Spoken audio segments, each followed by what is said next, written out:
So that's a quote by David Blaine, and he says it's somewhere in here, and he's talking about when he's creating a new magic trick. And his 3 rules are, is it meaningful, is it interesting, and is it believable? And I really like that, and I thought it like kind of applied to everything, but the believable part didn't, so I said, is it authentic, like is it real? That's like, you know, my spin on it, whatever.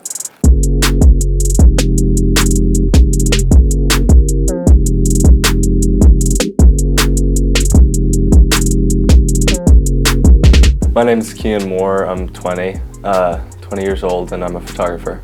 Well, I grew up here in Queens. Very young, I started like getting into cameras. I didn't know why, like I wanted to hold a camera, but everywhere I would go, I would have like either a camera that was working or a camera that wasn't working.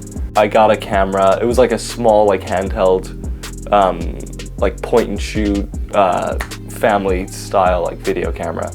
And I would just like, you know, film the skaters. We would go out, you know, find like spots and stuff. And it actually had like a still photo option on it. You'd have to like press the button while you're recording, and you like press. And you know, it was like a super low quality still image because it wasn't meant for that. And they're like, oh, your photos are good, like these are sick, you know. We know like a lot of people who do video because everyone wanted to be a skate videographer because that's like the coolest thing ever. Everyone was like, oh, we don't know anyone who does photos, like maybe you could do just like all of our photos. I was like, yeah, I mean, I'll just do both, you know. And then eventually I just stopped the video and was only doing photos. And I kind of like fell in love with it because with the video you get like an infinite amount of frames and you can just like record everything. But with the photo, it's, you know, it's very one-dimensional. You can only see it, you can't hear it, you can't feel it. So I thought it was more of a challenge, and that's what I was like kind of up for.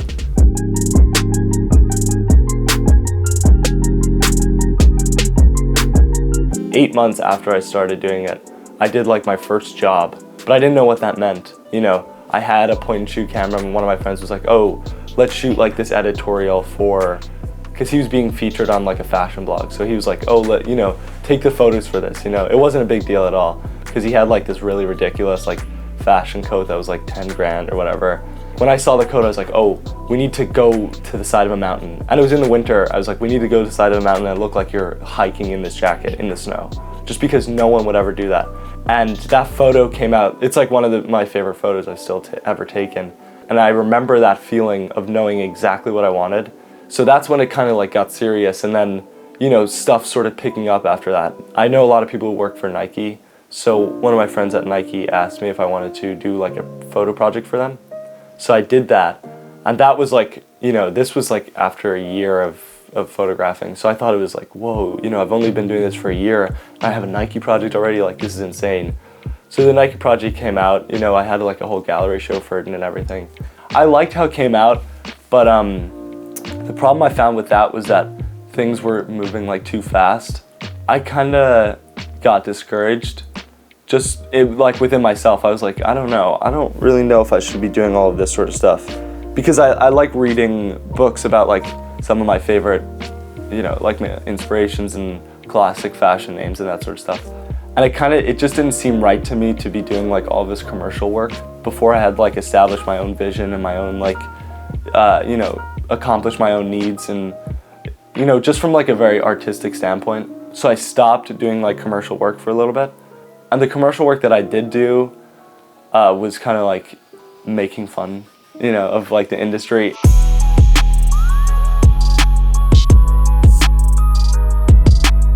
I started like working on personal projects that I didn't have to answer to anyone on, you know. It was just like whatever I wanted to do. So I did that. And then I eventually moved on to this like series of fake ads where I would take like a company and change the name up a little bit and then create an advertisement for them that would never, you know, otherwise like never really exist. I asked my friends at V-Files if I could use their store as a studio. You know, they're great people, so they were like, oh yeah, of course, you know, you can use the store. So eventually we did it, we shot in their office, and Chris, who works at V-Files, he's the designer there. So it came out really good, and he's roommates with Ava Nope from Helmet. So he brought the project home to her, and he's like, look, we just did this like crazy project, like you guys have to work with him, like he's sick, he's young, blah, blah, blah, blah. So the next day, they called me, they're like, oh yeah, can you come to Helmet for a meeting? So I went into the Helmet Lang offices in the city, and we just got to know each other a little bit. And then she was like, oh, we want you to shoot like one of these like mini digital campaigns that we do with your friend Sheck. And I was like, oh damn, that's sick, you know, because I've known Sheck forever.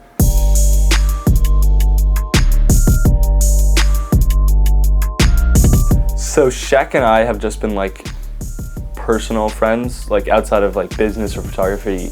None of this stuff was serious like a year or two ago. I would just take photos of him, and whenever we would meet up, he would like introduce me as like his photographer. He'd say, hey, like guys, this is Cian, he takes all my photos. And this is still, this is before any deals were signed, this was when he had like 2,000 or 3,000 followers. And so he was like really putting on for me. But that was like, that was just like what friends do. But we always talked about shooting like the cover for his project. Like a year and a half ago, he's like, yo, I want my cover to look like this, and I want you to shoot it. And I was like, oh yeah, let's do it, And the idea was the same, where he was like in like a vat of mud, and he's just kind of like rising out of it, like the mud boy. So when I went to LA in May, and he like called me, and he was like, yo, let's shoot my album cover. I was like, oh, okay. When? And he's like, tomorrow. I was like, all right, okay. So I didn't know how fast things moved when you have like a record deal. People want to get stuff done fast, and they'll go to a lot of trouble just to make it happen. So I was like, oh, okay, can we shoot it tomorrow? We need like a studio. And he was like, yeah, like it's Sheck Wes, like we can do anything, I showed up on this, to the set, and it was a huge stage with everything I needed, with like a bathtub there, and just like pounds of cocoa. And there was 2 guys, and they were like the art department. There was an art department. I said, oh, I don't know if you guys heard, but we need it to be like very kind of like thick and viscous. And they're like, oh yeah, we've been doing research for, the past 2 days to see how to get that. So the mud in that photo is like 16 pounds of like cocoa powder and milk mixed together, and like a tiny bit of soil for like texture. And eventually, yeah, so we were just doing the photo, we were doing it, and then he just like stands up, and there's music playing. It was kind of like powerful. That's like the only way to put it, And then he like threw some mud at the wall, and I guess he like liked the way it feels to throw it, and it looked cool.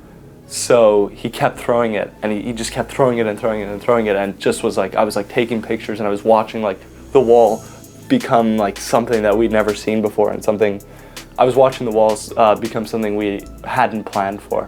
And it just looked so great. So like in the final image, the wall is like all messed up and stuff. So kind of like in the moment, inspiration struck. And when we were looking at the images, he pointed out one, he said, this is the one. I was like, are you sure? Like there's still some film and digital stuff that we need to get back. And he's like, no, trust me, this is the one. And he was right, it was the best image. And it's the image we used. And the Mud Boy concept is just like him coming from nothing. I've been in his apartment before, like his family apartment, and he used to sleep on like literally like a pile of shoes. Like he literally came from nothing. And it's not even now that he has money or anything like that. It's like, he's more religious now. He's just like smarter. He's like a better artist. He performs well, all that sort of stuff. So I think the Mud Boy aesthetic is just like all encompassing. And that photo that we got was like kind of the best photo to describe that mood.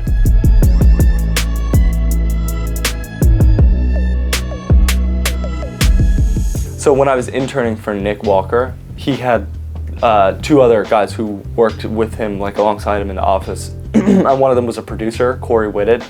And I overheard him talking to Nick, like it's a small office, so I wasn't like eavesdropping or anything, but I overheard him say, oh yeah, I'm gonna be on set with David LaChapelle tomorrow, I'm not gonna be in the office. And I said, whoa, David LaChapelle, that's amazing, I'm a huge fan. And he said, oh, do you wanna come? You can just like you can be my intern, you can help us like coil cables and lift stuff. So I said, yeah, of course. And I don't think we knew what it was at the time, like what project it was.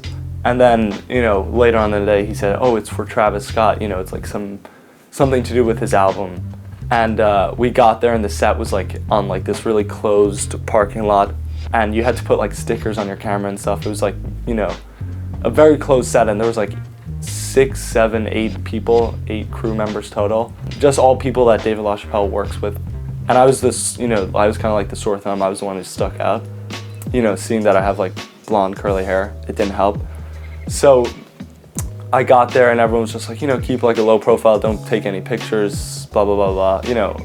And we're all kind of like standing in a line, and I ended up standing next to David LaChapelle, and I'm standing next to him, and he turns to me and he gives me like this really like sharp up and down look, and he's kind of like, you know, and everyone's like, oh, uh-oh, you know, is he about to like expose me and be like, who are you? And he's just said, you could be a carny. I was like, hey, how's it going? I'm Cian. And he said, I'm David. Let's get you to makeup. I said, oh, okay. They said, okay, just stand right there and just pretend like you're sweeping up. And we like looked at the tether that was coming from the camera, and it was like in a square crop, and Corey's like, oh, I think it's the album cover. And so it ended up being the album cover, and that was on a Wednesday. I got to LA on a Sunday. I started working in Nick's office on a Monday, and on Wednesday I did the ASTROWORLD thing, and then Thursday was the Mud Boy cover. So it's like a very crazy 4 days. Like it literally happened the day right after. That was kind of just like a crazy thing to have happened because I'm a huge David LaChapelle fan.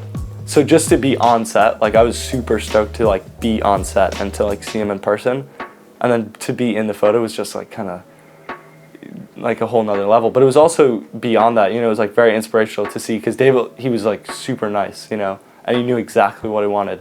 So to see someone, you know, with that much power and that much like notoriety be like humble and nice and know exactly what they wanted, have like an exact vision, was like inspiring.